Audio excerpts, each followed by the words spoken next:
Hello po sa inyong lahat, Celebrity Chika Time po muna tayo at may inahanda po akong chika para sa inyo. Tara po't magchika na po tayo.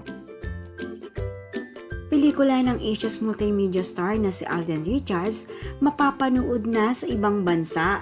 Yes, mga maka-Celebrity Chika Time, yan po ang ichichika ko sa inyo na lubos rin pong usap-usapan sa social media ng mga netizens, lalong-lalo na nga po ng mga followers sa supporters ni Alden.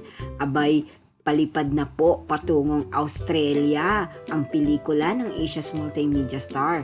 Bago po tayo dumako riyan, nais ko po munang batiin mga team bahay, team abroad at mga seniors natin dyan. Shoutout po sa inyong lahat at happy Tuesday po.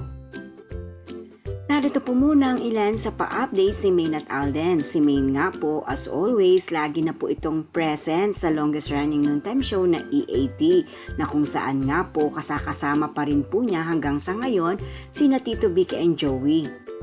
Samantala si Alden naman is spotted sa San Pablo, Laguna, na kung saan nga po ay may dinalaw po ito. Yes, mga maka-Celebrity Chika Time, alam naman po natin na kapag hindi po hectic ang schedule ni Alden, ay pumapasyal po ito sa kanyang mga kaibigan. Dumako na nga po tayo sa pinakasentro ng ating talakayan. Yes po, lumipad na po patungong Melbourne, Australia ang pelikula ni Alden at Miss Julia Montes na 5 Breakups and a Romance. Ito po ay mapapanood sa Palace Dendy Brighton Cinema 4. Ito po ay mapapanood sa November 25 and 26 sa iganap na ika-4 ng hapon. Malaki na naman po ang kikitain ng pelikulang ito na nasa abroad na nga po at mapapanood na rin po ng ating mga kababayan.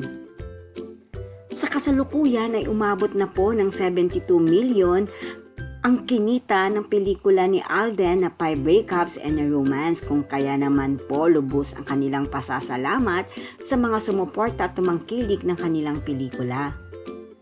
Yan po ang aking chika updates for today. Salamat po sa inyong panonood. Huwag po kalimutang mag-subscribe. Pwede po mag-comment sa ibaba. Basta't wag lamang po harsh o nakakasakit sa isa't isa. Salamat po muli. Spread love, not hate.